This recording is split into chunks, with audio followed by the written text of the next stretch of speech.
আসসালামু আলাইকুম, রাখিস কুকিং ওয়ার্ল্ডে সবাইকে স্বাগতম। প্রচণ্ড গরমে ডেজার্টটা সবাই খুব পছন্দ করে, আমার বাচ্চারাও অনেক পছন্দ করে। আমি প্রথমে একটা পাতিলে কিছুটা তরল দুধ দিয়ে দিব, কিছুক্ষণ নেড়ে চেড়ে নিব। তারপর আমি কিছুটা গুঁড়া দুধ দিয়ে দিব।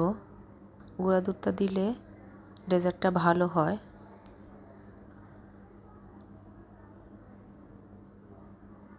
তারপর কিছুটা চিনি দিব, চিনি স্বাদ মতো, আপনি যেমন খেতে চান, কম যদি খেতে চান একটু কম দিবেন, বেশি খেতে চাইলে বেশি দিবেন। একটু লবণ দিয়ে দিয়েছি। এখন অল্প পানিতে আমি কর্নফ্লাওয়ার মিশিয়ে দিয়েছি।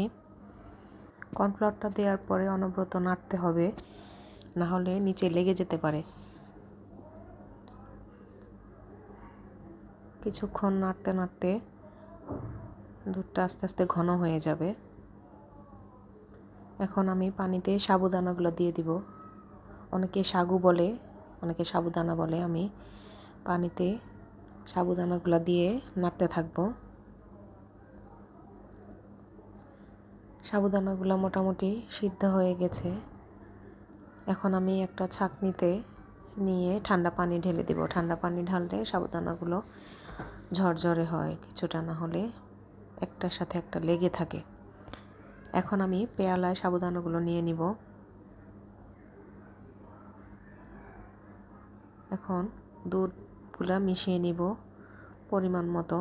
আপনার যতটুকু প্রয়োজন, সাবুদানাগুলোর সাথে যতটুকু প্রয়োজন হয়, বেশি পাতলা করা যাবে না, পাতলা করলে ডেজার্টটা ভালো লাগবে না।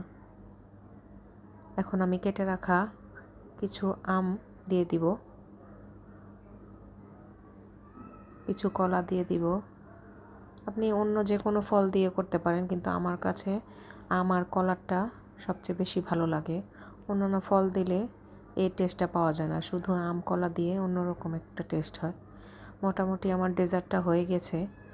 এখন আমি সুন্দর করে পরিবেশনের জন্য একটা পেয়ালায় নিয়ে নিলাম।